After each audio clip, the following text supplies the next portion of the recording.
Um, you'll see here that this is sent by Pembroke Academy High School of Pembroke, New Hampshire, out of Virginia, whoever handled the publication office for them, on a final notice, on an update as to what I do for a living and all that.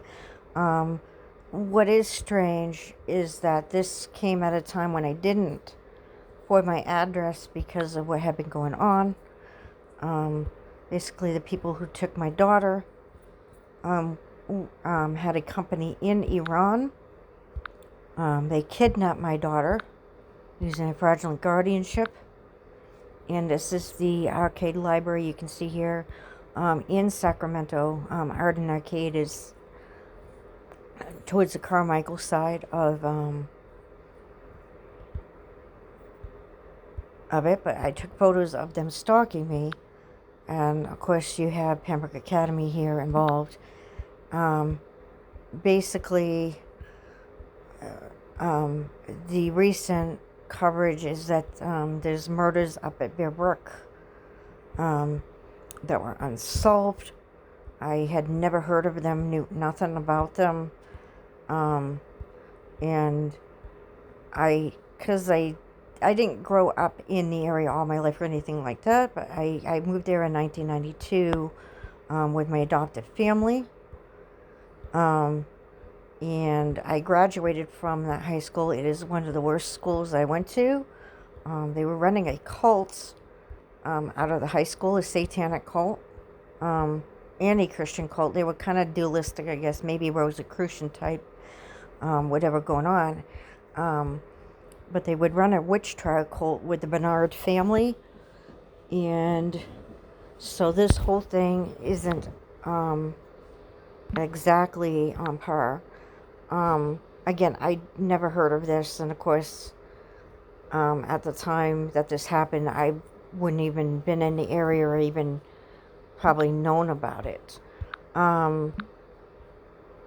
If there is even any accuracy to even then, I never heard of it. No one in the town ever spoke to me about these murders. It was never brought up. So, like even in passing or anything like that. Tony Walden never mentioned it. But basically my entire family was adopted out, which is of course genocide by forced displacement. And it was handled by it involved Edward Imhoff, who I later would meet at the Tobey School. As you can see here too, during that time, I had to make contact with Interpol. So there was an investigation, a terror investigation as well, and involved in this. I was not in charge of it. So I would report the birth father for threatening me, kidnapping my kid. It's a very one-sided argument. And this Don Bob Nilram. So I want to go back to how it goes back to Pembroke Academy. See if I can find the photos.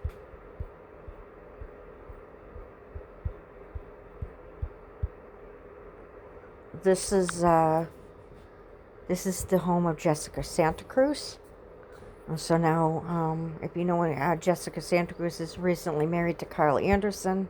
I've never met him. This is my daughter when she was about 2. Birthday party. This is her 1-year birthday party. This is when I was introduced to this Don Nilram, who and her daughter, Teresa Taylor, who's friends with Jessica Santacruce. So basically what they do is there's some kind of cult in this community. Like I said, Rosicrucian. Some people call them Fall River cult.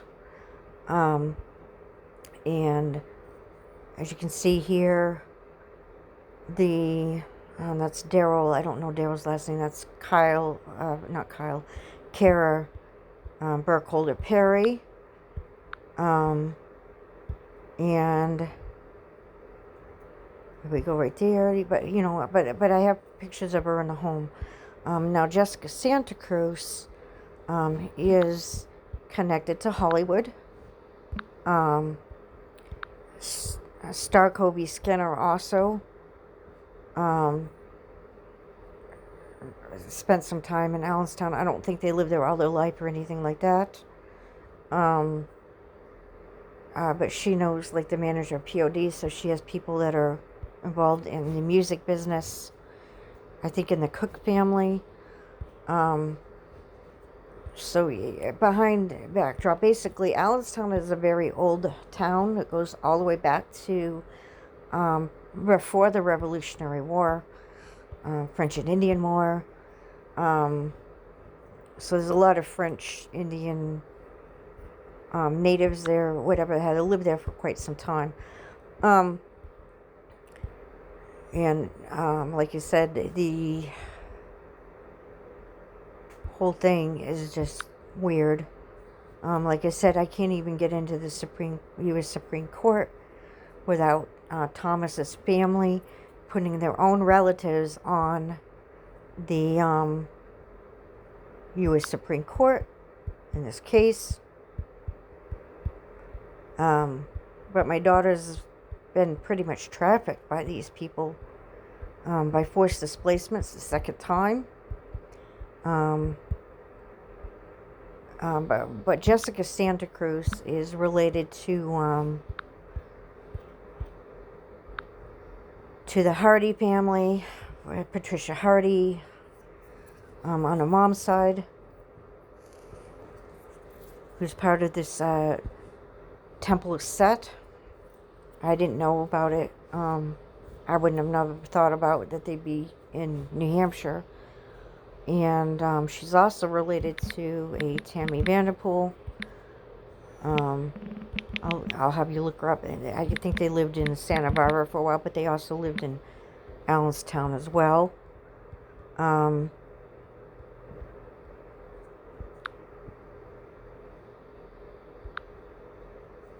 Tammy A. Santacruce, also Vanderpool.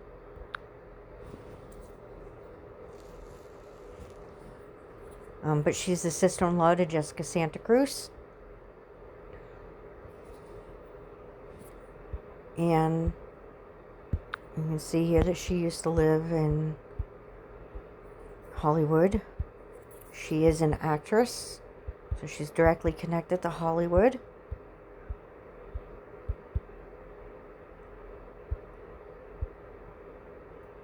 There you go, right there. And so they may have ties to the murders. Dominic Santacruce, I don't think that they did it. Obviously, they were too young. But so if you look up Tammy Vanderpool, but they are involved in child trafficking, probate fraud. And those probate fraud, they were part of them getting a hold of my daughter.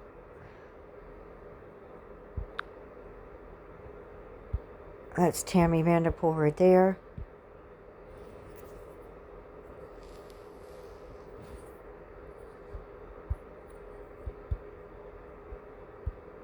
But she's married to Jessica Santacruce.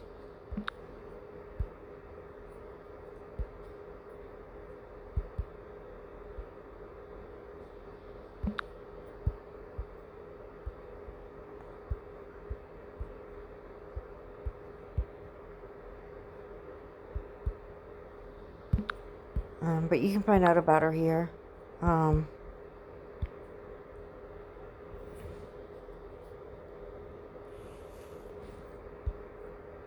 She played in Austin Powers and a couple other movies. Off Centerman Women. I've met her briefly, so she was in the same home around the time that my daughter was there. So this is just how Hollywood, usually what they do is they pretend to be your friend, and then basically they snatch your kid. Also, I think Dawn Nilram's sister is related to Sully Erner. On the Fraser side, her sister's related to the Frasers. So this is just how they steal your kids. They don't, they don't just go out and always, grab your kid and gone. But they took another kid too from another woman by the name of Alicia Prentice, and that boy, they renamed him Isaiah Nilram. And of course, he was found dead in a river recently. I have a brief video up about that. But the whole thing about Bear Brook is somewhat staged. And I don't know how much of it is. But if you go down here, like I said, the guy worked at Wambeck Mills. The guy actually lived in Pembroke until at least 2001.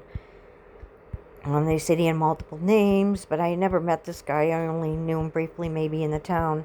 Never, thought of anything of him. There's just all kinds of weird anomalies that people dig. So we'll go down to there where they said this guy worked at Wambeck Mills. If you look, I have the records, by the way, of Wambeck Mills. I actually got them from Manchester. And you'll find out. One minute. Sorry. But the town ran rape rings to the Vaughn family on women, drugged them. Osbert Mado was involved in that. Hollis Clark, who runs New England Audio Tech. Heather Mario Rayum, who also lives in Allenstown, is an in-law also to Benjamin Burnley. Breaking Benjamin through his wife's side. These are this is paperwork from old Wambeck Mills, who owned it back then.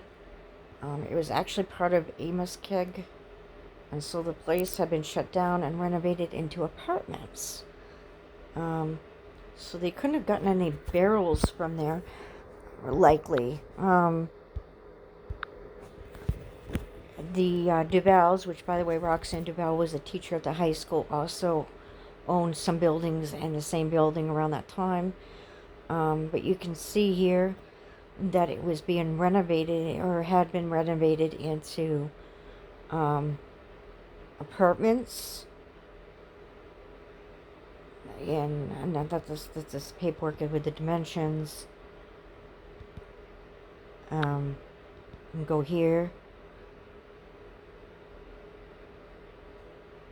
You can see that they split up Amos Keg into different lots.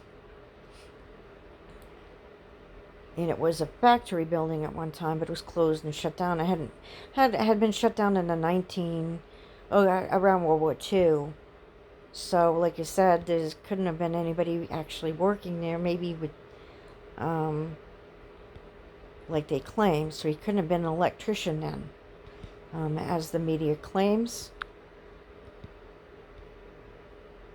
This is more paperwork from the description, Wambeck Mills.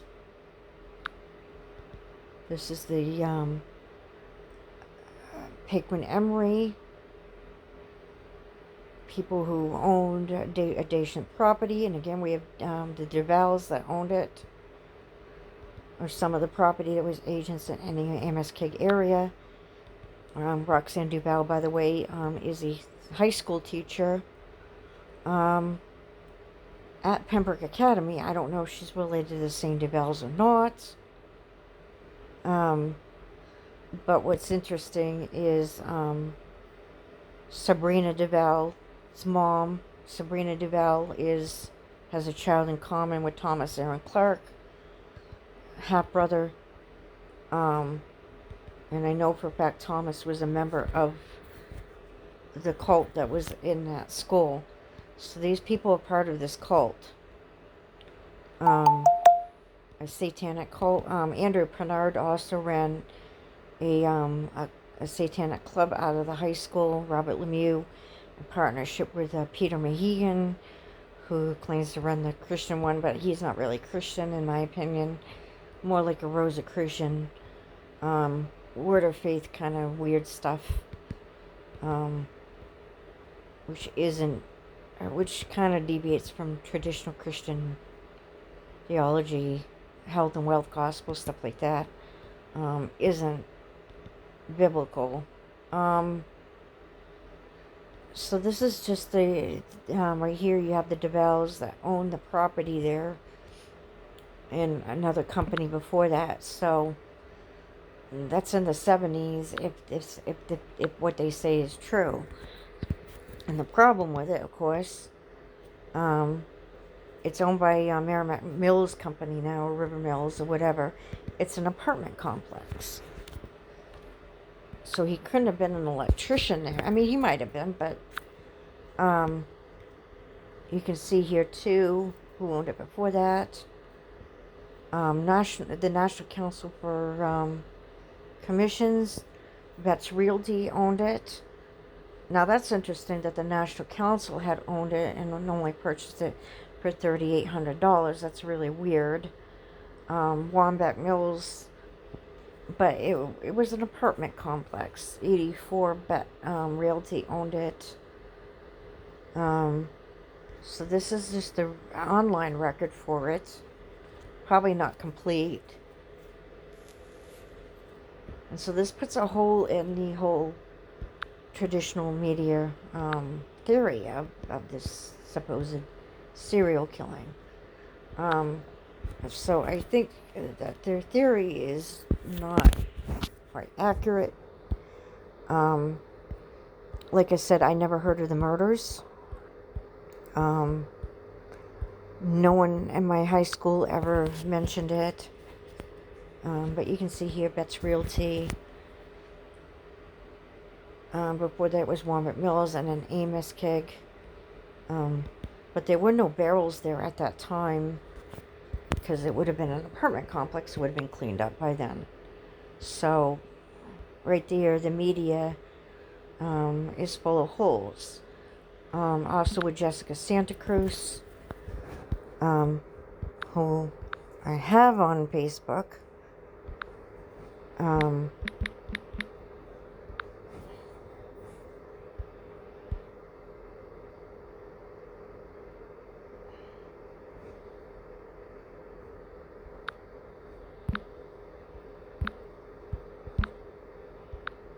I can go to my Facebook page and I'll show you. And I started a brief conversation with her. I haven't talked to her in years, but I did bring it up. And I'm not saying... And I remember when I was in her home around that time when I had met this Dawn Taylor Nilram. Now she claims that her maiden name is something else. I think she claims it's Golek in obituaries, which I think has never been mentioned before. So these people are using obituaries. Maybe they change their names around. I don't know. Usually their obituaries linked to Warren Buffett, Hathaway Funeral Home. Hey, remember back when we kept books on serial killers? I brought this up. I guess you know why now. Never heard of any murders up at Pembroke until now. She's like, oh, huh? And as you can see here, and there's no proof that Terry Peter Rasmussen ever existed, by the way. He's used so many different names. That's questionable. Supposedly when he was in town, he used Bob Evans. Now, there was a Bob Evans that lived next door to the DeVoe family, which was, again, involved in kidnapping my daughter. And then she says, I knew about the murders, just not sure how it related to me. Like I said, her mom's related to Patricia Hardy, who's in the Temple of Set. And, of course, David Shurter. Actually, his real name was Bernard. I knew Deborah Bernard Rhodes, and it was them that ran some kind of witch trial cult on me. Accusation not that far from Star Kobe Skinner when she ran Cappy Eclipse in Concord. It's just really weird. And I had an older brother named Kim who went to Robert and Priscilla Vaughn of Chichester, New Hampshire. We do not know what happened to him after this. Again, nobody ever in my family ever mentioned any murders or unsolved murders, and so we know that they covered it up. And they should be in jail for this. They should make an accessory to this.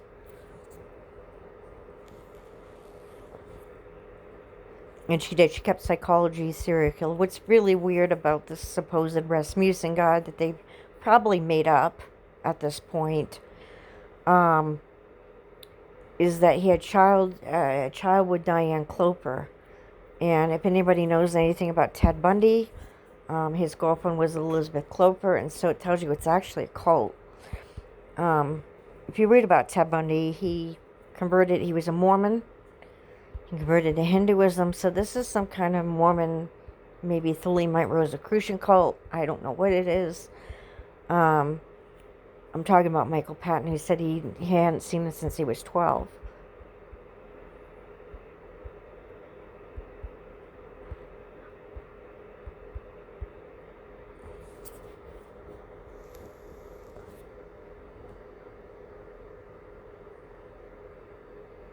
She said she didn't know about the murder until the podcast came out. But yeah, if you go back to media interviews, they say that the police questioned the whole town about it when they found additional remains in 2000. So again, there's just some discrepancies here. Somebody's definitely covering something up or lying. Again, I know that Jess isn't or didn't do the murders. We would have been too young. But there's definitely somebody involved in the town doing this. And then that's my opinion.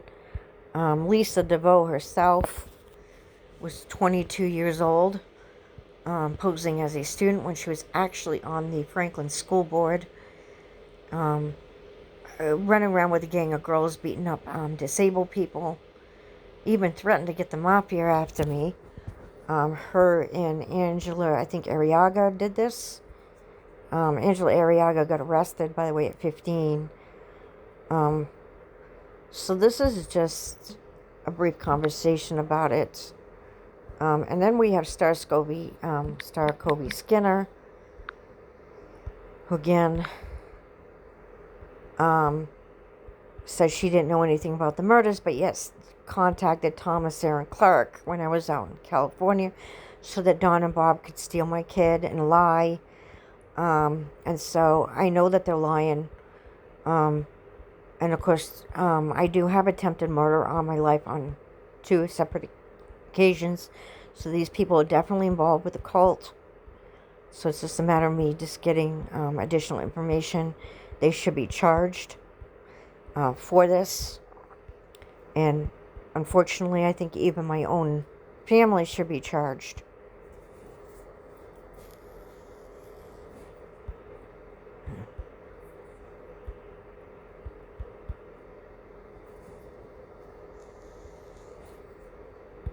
So there was a group of girls, and also Heather was previously married to Merton Doobie, who was running heroin out of the high school with Raker Luther. So this school is an absolute mess. They're outright lying about these murders. There's something more going on. And they definitely did try to murder me. They kidnapped my kid, genocided my family. I'm not saying that my biological family was that great to write home about, but my own grandmother apparently was, from the looks of it, might have been an indentured servant for the George family, who had stock in London Petroleum out of Norway. I think they were in Canada at one time. She was also a former performer. So I wouldn't be surprised if they don't want to pay royalties. Now, originally I had other half siblings, Sophia and Adon. They're claiming their new last name was Vera when their original last name was Guzman. This was in the obituaries when my grandmother passed away. And what we found out was that the person that we know as Harlan Hudson, and of course the packets, actually there were previous rapes and murders also going back to 1960s. And so to think that it's not related or could be related is pretty interesting, because I think that it is. And of course, it's come out now that the packets actually hired this Eric guy to, I think Eric Windhurst, to supposedly murder him. And the family should be in jail for that. But they're not. And the apprentices also had a child possibly in common, half-sibling, that Don and Bob also took, who was recently found in the river. That was covered up. So there's definitely anomalies. And the Brian Laundrie case is also somewhat connected too.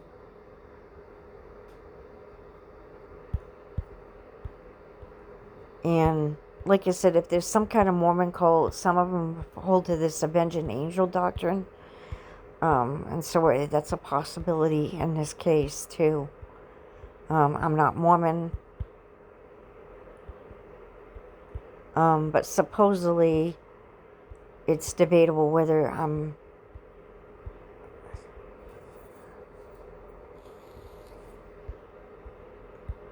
but our uncle looked like Dennis Billows of the Temple of Set.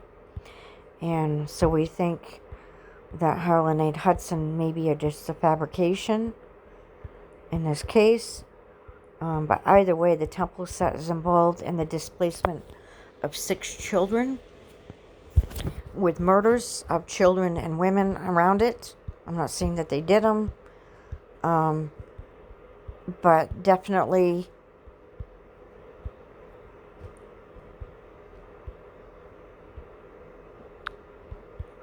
so this is just some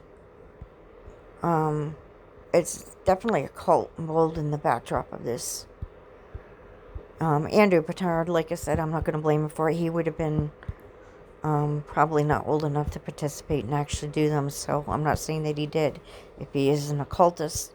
But it is a fact that the Pembroke Academy ran a cult, a satanic cult out of the high school, after school program, which is supposed to be illegal. And any Christian cult is illegal too, by the way. It should have been protested from the beginning. If there's any murders involved. Again, like you see here, you'll see here, I got this here. Nothing mentioned anywhere about any serial killer or they were investigating a murder. The only thing I got was Nilram Control Advisor, which is a company in Iran that was partnership with Honeywell and Boeing. And they were selling military items to them, which could violate the Casada Act. So there's definitely something going on here. All kinds of anomalies.